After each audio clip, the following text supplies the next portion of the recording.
English Speaking Podcast. Daily practice with us. Hey there, English learners. Welcome to the English Speaking Podcast, your friendly space to practice real English and build your confidence. I'm Emily.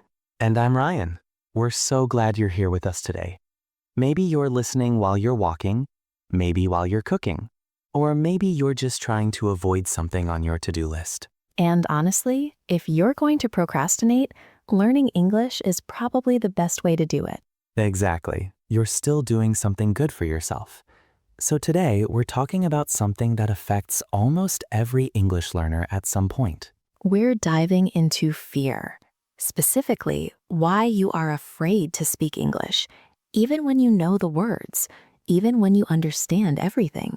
And this is such an important topic because I think every single person listening right now has felt this fear at least once. Oh, for sure. I still feel it sometimes, even in languages I've studied for years. Same here. That little voice in your head that says, don't say anything, you'll make a mistake, people will laugh. So today, we're breaking down this fear into 3 parts. First, we'll talk about the problem itself, what fear actually is, and where it comes from. Then we'll share some real embarrassing situations from our own lives and from other learners. You know, those moments that make you want to hide under a table. And finally, we'll give you a powerful solution, something practical you can start doing today. We're going to talk about shadowing practice and how it can help you speak without fear. But before we jump in, we want to ask for one small favor. If you're enjoying this podcast, please hit the like button and subscribe. It really helps other learners find us. And we'd love to hear from you in the comments. Just write one sentence. Something like, I'm your name, from your country, and I'm afraid to speak English because. We read every comment, and it helps us understand what you're going through. Plus, when you write in English, you're already practicing. All right, let's talk about the level for today's episode. This is a B1 intermediate level podcast. That means the English is clear and natural, but not too complex. It's perfect if you're an intermediate learner. And if you're a strong beginner, don't worry, you can still follow along. This episode will help you move toward intermediate English. We'll also highlight some useful words and phrases throughout the episode. And at the end, we'll do a vocabulary review where we slow down and explain the important words with simple examples. So stick with us until the very end. All right, let's get started. Okay, Emily, let's start with the big question. Why are people afraid to speak English? I think the first thing we need to understand is that fear is totally normal. It's not just you, it's almost everyone. Right. And fear, in this case, is that uncomfortable feeling you get before you have to speak. Your heart beats faster, your hands get a little sweaty, your mind goes blank. Yeah, your body is basically saying, danger, don't do this. But the funny thing is, speaking English is not actually dangerous. Nobody's going to hurt you if you make a grammar mistake. Exactly. But your brain doesn't know that. Your brain is just trying to protect you from feeling embarrassed or rejected. And I think that's the core of the problem. The fear isn't really about the language. It's about what other people might think. Yes. Many learners tell me, I'm afraid people will laugh at me, or I'm afraid they'll think I'm stupid. And that fear of judgment is huge. Judgment means when someone looks at you and decides something negative about you. Like, wow, their pronunciation is bad, or they don't know basic grammar. Even if people aren't actually thinking that, your brain imagines they are. And then there's another layer to this fear. It's connected to your past experiences. Oh, absolutely. If you had a bad experience speaking English before, your brain remembers it. It stores that memory like a warning sign. For example, maybe when you were in school, you said something in English and your classmates laughed. Or maybe a teacher corrected you in a harsh way and you felt small and embarrassed. Just one bad moment like that can create fear that lasts for years. It's like your brain says, hey, remember that time you got embarrassed? Let's never do that again. So every time you want to speak English, that memory wakes up and tells you to stay quiet. And on top of all of that, there's perfectionism. Perfectionism is when you believe everything you say must be perfect or it's not worth saying at all. So you're waiting for the perfect sentence with perfect grammar, perfect pronunciation, perfect everything. And while you're waiting for perfection, the conversation moves on without you. It's like being stuck at a red light while everyone else is driving forward. And here's the thing. Perfectionism tricks you into thinking you're being careful and responsible, But actually, it's just another form of fear. It's fear disguised as high standards. Exactly. You tell yourself, I just want to speak correctly, but really, you're afraid of making mistakes. And the truth is, mistakes are part of learning. Native speakers make mistakes too. Everyone does. But when you're learning a new language, mistakes feel bigger and scarier. So to summarize, the problem is this: fear of judgment, bad memories from the past, and perfectionism all work together to keep you silent. Your mouth has the words, but your fear is louder than your voice. And the sad part is, while you're staying quiet, you're missing so many chances to practice and improve. But the good news is, once you understand where the fear comes from, you can start to change it. And speaking of understanding the fear, I think it helps to hear real stories. So let's move to part 2. All right, let's get honest here. Let's talk about real embarrassing moments when fear took over. Oh boy, I have so many of these stories. Me too. And I think when you hear that other people, even your teachers, have embarrassing moments, it makes you feel less alone. Absolutely. So, Ryan, do you want to share one of yours first? Sure. Okay, this was a few years ago. I was traveling in a different country, and I needed to ask for directions. Okay, sounds simple enough. It should have been simple. I practiced the sentence in my head like 10 times. Excuse me, how do I get to the train station? Perfect sentence. Right, but when I finally walked up to someone and opened my mouth, I completely froze. My mind went blank. Oh no. I just stood there looking at them, and finally I said, train where, please? Like a broken robot. Exactly. And the person looked so confused. They tried to help, but I was so embarrassed that I just said, never mind, thank you, and walked away. So you didn't even get the directions? Nope, I wandered around for 20 minutes until I found the station myself. And the whole time you were probably thinking, why couldn't I just say one sentence? Yes, I was so frustrated with myself. I knew the words, I practiced them, but in the moment, fear just shut everything down. That's such a common experience, and I have a similar story from a coffee shop. Oh, tell me. Okay, so I was in a cafe and I wanted to order a cappuccino. Super simple, right? Yeah, one word, cappuccino. But when the barista looked at me and said, "What can I get for you?" I panicked. I thought, wait, how do I say cappuccino? Is it cappuccino or cappuccino? Oh no, you got stuck on the pronunciation. Exactly. And while I was thinking about it, there was this long, awkward silence. The barista was just staring at me, waiting. That silence feels like forever, doesn't it? Yes. And finally, I just pointed at the menu and said, "This one, please." Well, at least you got your coffee. I did, but I felt so silly. Like, why couldn't I just say the word? Even if my pronunciation wasn't perfect, they would have understood. But in that moment, your fear of saying it wrong was bigger than your desire to say it. Exactly. And I have another story from a work meeting. Oh, work meetings are the worst for this kind of fear. Right. So I was in a meeting with native English speakers.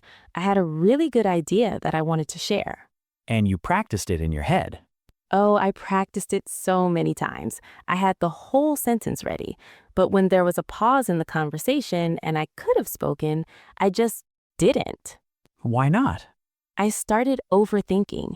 I thought, is this the right time? Will they think my idea is stupid? What if I use the wrong word? And then the moment passed. Yes, someone else started talking and my idea just stayed in my head. And after the meeting, you probably felt so disappointed in yourself. I did. I went home and kept thinking, why didn't I just say it? Even if it wasn't perfect, it was still a good idea. I think many of our listeners have experienced something similar. You prepare, you want to speak, but fear holds you back. And sometimes it's not even a big, important situation. Sometimes it's just small talk. Oh, small talk can be so scary for language learners. I remember once I was in an elevator with a colleague. They said, "How was your weekend?" Simple question. Very simple, but I panicked. I thought, How do I answer? Should I say it was good? Should I say it was great? Should I add more details? And while you were thinking, the elevator reached their floor? Exactly. I just smiled and said, good. And they walked out. And I stood there thinking, why can't I have a normal conversation? These little moments add up, don't they? They do. And each time you stay silent, it reinforces the fear. Your brain says, see, speaking is dangerous. Let's keep quiet next time, too. So it becomes a cycle. Fear makes you silent. Silence makes you miss practice. Missing practice makes you more afraid. And that's why we need to break the cycle. We need to find a way to speak even when we're afraid. Which brings us to part 3, the solution. Okay, so we've talked about the problem, we've shared embarrassing stories. Now let's talk about what actually helps. And the solution we want to share today is shadowing practice. Shadowing is a technique where you listen to English and repeat it at the same time, like a shadow following someone. It's simple, but incredibly powerful for reducing fear and building confidence. So let's break down how shadowing works and why it helps. First of all, what exactly is shadowing? When you shadow, you play an English audio, maybe a podcast, a speech, or a dialogue, and you speak along with it. You're not pausing and repeating, you're speaking at the same time, trying to match the speed, rhythm, and intonation. It's like singing along to a song. Exactly. You're not thinking about grammar or vocabulary, you're just flowing with the sound. And this is huge because it trains your mouth to move faster without overthinking. When you shadow, you don't have time to be a perfectionist, you just have to keep going. And that's exactly what real conversation is like. You don't have time to think for 10 seconds. You need to respond naturally. So shadowing prepares you for that reality. Now, let's talk about why shadowing reduces fear. When you shadow, you're speaking English, but there's no pressure. Nobody is listening, nobody is judging. You're in a safe space. And your brain starts to learn, hey, speaking English isn't dangerous. I can do this. The more you shadow, the more your mouth gets comfortable with English sounds. And when your mouth is comfortable, your mind relaxes too. Another benefit is that shadowing improves your pronunciation and rhythm naturally. You're not analyzing every sound, you're just imitating, like a child learning their first language. And over time, your accent gets clearer, your speech gets smoother, and you start to sound more natural. So, how do you actually practice shadowing? Let me give you some simple steps. Step 1. Choose the right material. You need audio that's not too fast and not too slow. If the audio is too advanced, you'll get frustrated. If it's too easy, you won't learn anything. For most intermediate learners, podcasts like this one, YouTube videos with clear speech, or audiobooks at a moderate speed work great. Step 2. Listen first without shadowing. Just listen once to understand the meaning and get familiar with the rhythm. Don't try to repeat yet. Just let your ears absorb the sounds.